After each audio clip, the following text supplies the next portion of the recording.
Meditando na palavra. A palavra de Deus é viva e eficaz, penetrante como espada alguma de dois gumes, que vai até a divisão da alma e do espírito. É apta para discernir os pensamentos, que vai até as juntas e medulas. Jesus disse que esta palavra é realmente viva para transformar o mais vil pecador. Ele disse que é necessário conhecer. Conhecereis a verdade e a verdade vos libertará. E esta palavra é exatamente o Verbo encarnado. Ele diz o texto em João capítulo de número 1, que no princípio era o Verbo era Deus e o Verbo estava com Deus, e o Verbo se fez carne e habitou entre os homens. E esse Verbo é a palavra viva e verdadeira. E ele disse que é por meio dela que pode alcançar a vida eterna. Ele disse: examinai as Escrituras, que testifica de mim, disse Jesus, e julgai através dela ter a vida eterna. E nesta palavra nós entendemos os juízos de Deus. Existem pelo menos 7 julgamentos. E dentro destes julgamentos nós encontramos o que está escrito em 2 Timóteo, capítulo número 4, e o versículo de número 1. Conjuro-te perante Deus e Cristo Jesus, que há de julgar vivos e mortos, pela sua manifestação e pelo seu reino. Então o Senhor, Ele vai julgar todos os seres existentes nesta terra passará pelo juízo de Deus. Por isso, a Bíblia classifica pelo menos 7 julgamentos. O primeiro se deu na cruz do Calvário, conforme está escrito em 1 Pedro, capítulo número 2, e o versículo de número 24 e 25, diz: levando ele mesmo em seu corpo os nossos pecados sobre o madeiro, para que, mortos para os pecados, por ele pudéssemos viver para a justiça, e pelas suas feridas fostes sarados, porque éreis como ovelhas desgarradas, mas agora tendes voltado ao pastor e bispo das vossas almas. Então esse julgamento, conforme disse Jesus, lá na cruz do Calvário, ele deixa isso claro quando olha para aquela multidão e intercede por eles, dizendo: Pai, perdoa porque não sabe o que fazem. Ele, olhando para aquele ex-ladrão que estava ao seu lado, ele disse: hoje mesmo estarás comigo no paraíso.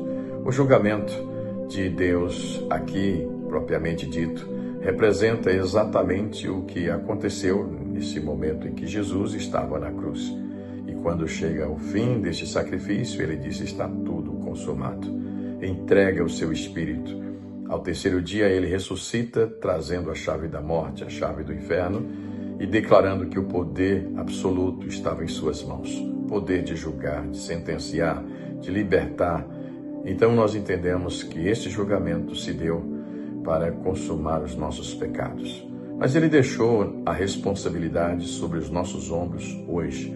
Cada um deve passar pelo seu julgamento, a alta reflexão, conforme está em 1 Coríntios, capítulo de número 11, versículo 31 e 32, está escrito: porque se nós nos julgássemos a nós mesmos, não seríamos julgados, mas quando somos julgados, somos repreendidos pelo Senhor, para não sermos condenados com o mundo.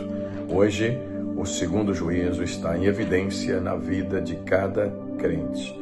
Esse julgamento é a alta reflexão do que somos, o que nós estamos fazendo e qual é a nossa situação espiritual, moral, diante de Deus. Esse julgamento, quem passa por ele é porque já passou pelo primeiro, já reconheceu os seus pecados, que foi realmente apresentado sobre Cristo na cruz do Calvário. Hoje nós fazemos o reconhecimento para apresentar a Deus em busca de uma purificação diante do processo de santificação, sem a qual ninguém verá o Senhor. Salvação alcançada, salvação preservada. O Senhor Jesus nos deu a salvação, mas jogou sobre nós a responsabilidade de manter nesse processo de reconhecimento, de auto-julgamento, para que alcance a misericórdia do Senhor. O terceiro julgamento vai acontecer no arrebatamento da igreja, para quem já reconheceu os seus pecados e confessou Cristo como Salvador, quem hoje passa por esse processo de auto-julgamento, dentro do processo da santificação, haverá o arrebatamento. Hoje nós estamos atuando na condição de filho para o adorar e na condição de servo para trabalhar, para efetuar as obras conforme Ele mesmo já o designou. Ide por todo mundo, pregar o Evangelho a toda criatura. Quem crê e for batizado será salvo, quem não crê será condenado. Precisamos de estar atuante e nessa tarefa, nesse trabalho, nós estamos trabalhando e realizando a obra do Senhor. E no dia do arrebatamento, no livro de 2 Coríntios 5 e versículo 10, está escrito: porque todos devemos comparecer perante o tribunal de Cristo, para que cada um receba segundo o que estiver feito por meio do corpo, ou bem ou mal. Estas obras são aquelas que nós estamos realizando, que vai se apresentar perante o Senhor na condição, dentro de um contexto figurado por Paulo, que vão ser 6 materiais, 6 elementos: madeira, palha e feno, ouro, prata e pedras preciosas. Quem está efetuando a obra do Senhor, quem está trabalhando, quem está realmente dedicado, ele está construindo, e como edifício vão se apresentar no chamado Tribunal de Cristo. Estas obras serão apresentadas e um fogo vai passar para testar se as obras que estamos realizando for para a nossa própria glória, ela será de palha, feno e madeira. Se for para a edificação da igreja e glorificação ao nome do Senhor, será de ouro, prata e pedras preciosas. Ao passar o fogo, essa obra vai permanecer e em recompensa receberemos da parte de Deus, conforme disse o Senhor, os galardões que vão vir com Ele para entregar a cada um segundo o que tiver feito por meio do corpo. Esse é o terceiro julgamento. Mas no livro de Mateus, capítulo de número 19 e versículo 28, está escrito: e Jesus disse-lhes: em verdade vos digo que vós que me seguistes, quando na regeneração o Filho do Homem se assentar no trono da sua glória, também vos assentareis sobre 12 tronos para julgar as 12 tribos de Israel. Nesse texto a Bíblia fala claramente que Israel também será julgado. Sendo assim, haverá um julgamento específico sobre Israel. É claro que nós não sabemos exatamente aqui quando será, não está especificado o dia, o tempo, quando vai ser esse julgamento. Mas a Bíblia deixa bem claro que Deus tem uma promessa sobre Israel. Quando Jesus voltar com poder e grande glória, os judeus, de acordo com Zacarias, vão estar se apresentando diante do Senhor. Quando ele pisar no Monte das Oliveiras, os judeus vão estar chorando como quem chora pela morte de um primogênito, clamando por socorro, porque estão sendo perseguidos pelo anticristo. Jesus desce para libertar Israel e, como disse Paulo na carta aos Romanos, em massa eles vão se converter aceitando Jesus como Salvador.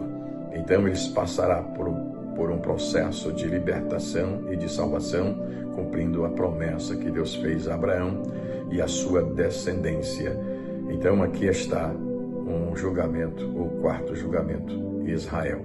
E no livro de Mateus, capítulo de número 25, 31 a 34, diz: e quando o Filho do Homem vier em sua glória e todos os santos anjos com ele, então se assentará no trono da sua glória, e todas as nações serão reunidas diante dele, e apartará uns dos outros, como o pastor aparta dos bodes as ovelhas, e porá as ovelhas à sua direita, mas os bodes à esquerda. Então dirá o rei aos que estiverem à sua direita: vinde, benditos do meu Pai, possuir por herança o reino que vos está preparado desde a fundação do mundo. Esse julgamento, chamado de julgamento das nações vivas, se dará na vinda em glória de Cristo, quando ele vai estar colocando diante dele a maior concentração já conhecida em toda a história, onde a representação de todas as nações ali vão estar para receber a absolvição dos que foram salvos no período da grande tribulação e conseguiram chegar ao fim com vida, e aos ímpios, que ele vai matar com o sopro da sua boca, deixando agora somente os salvos com os judeus para novamente popularizar a terra, encher novamente a terra com ele reinando e a igreja. Então aqui será o quinto juiz, chamado juiz das nações vivas.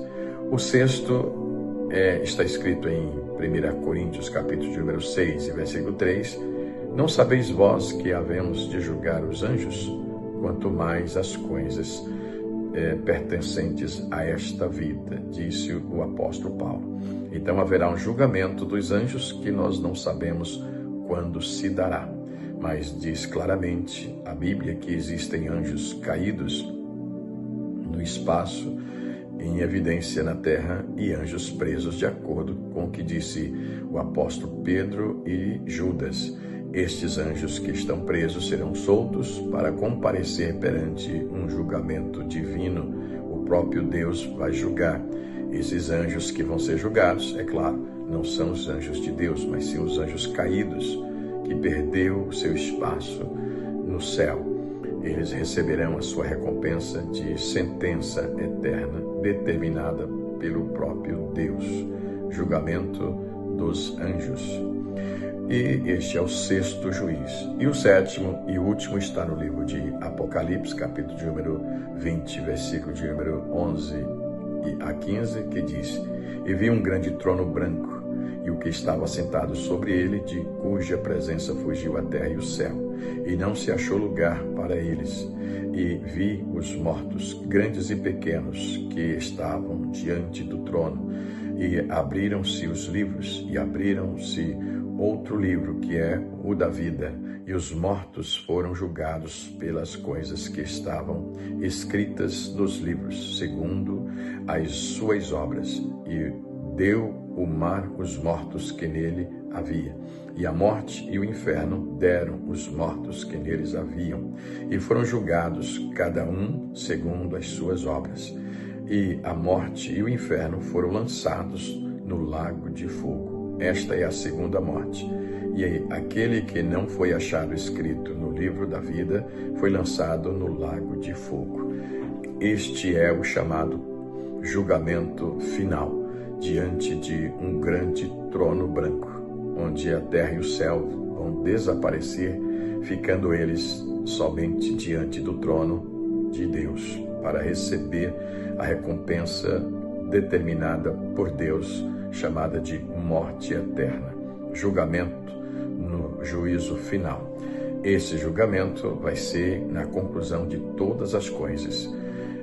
Na verdade, esse último que vai estar se apresentando, onde as pessoas vão estar vendo as suas obras, não sei de que maneira, não há como determinar, não há como descrever, mas sabemos que será realmente um julgamento sem misericórdia, onde todos vão ter que ser lançados de acordo com as suas obras. Estas obras nada tem a ver com o julgamento de 1 Coríntios, capítulo de número 5, quando serão apresentados diante de Jesus para receber os galardões mediante as obras de salvos. Aqui vai receber a recompensa de acordo com as obras da carne. E assim chegaremos ao fim de todas as coisas. Deus o abençoe.